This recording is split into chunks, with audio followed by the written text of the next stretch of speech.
Tara, magluto tayo ubod ng lubi. Yung sa gitna bala ng lubi, kung sa Ilonggo, pang sa tunga-tunga na bala sa ubod.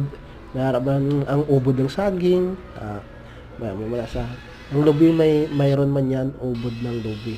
Pero may mga sangkap to, may mga manita, carrots, litos, giniling na baboy, tapos may itlog, toyo, at saka yung lure natin na pork, kasi yung gamitin natin pork eh. So na, nagpainit tayo ng mantika, kay gagawa muna tayo ng lumpiang wrapper. Kasi yung lutuin natin may diyanas ay guro, no? Yung fresh na lumpia, yung tinatawag nila sa Manila. Yan. Sa amin kasi dito sa sa Negros, bumibili na lang kami ng lumpia nga ginawa sa merkado o sa tawag sa palengke, no? Ito na, gintry ko muna ang isang piraso kung okay na, kung makaya na maluto sa ating kawali. Ito.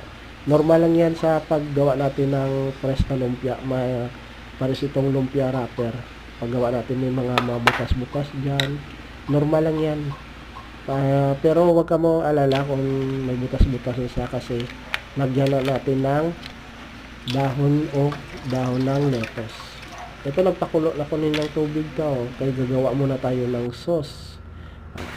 Ito yung kalabasan sa ating ginawang lumpia wrapper. Tapos ubod niya, lagyan natin ng giniling kakaros. Tapos meron tayong litos. At saka yung ginawa nating wrapper. Yung camera ko. Pero ayos lang yan. Ito na siya. Pero hindi niya actually nga marami din sang butas, kaya yung pangit na sa, hindi na sa maganda tignan. Ito na, kumuha na ako dyan yung dahon ng lettuce, tapos nilagay ko na sa ating lumpia wrapper. Tapos nilagyan natin ng dahon ng lettuce, nilagay natin sa gitna. Actually, dandahan lang kayong magbalot sini, kasi sobrang lambot pa to yung ating kung sa Ilonggo pa, sobra ini kahumok sa atin nga ginahimok nga lumpia wrapper. Makita, dandahan ko lang. Perfect. Balot na natin, kasi lagyan pala natin ng sauce yung ginawa natin kanina. Naluto na to, kaso hindi ko na videoan. Tapos itapping sa lang karon natin. Okay na lang, mga ganyan. Ito yung kalabasan, tapos ito yung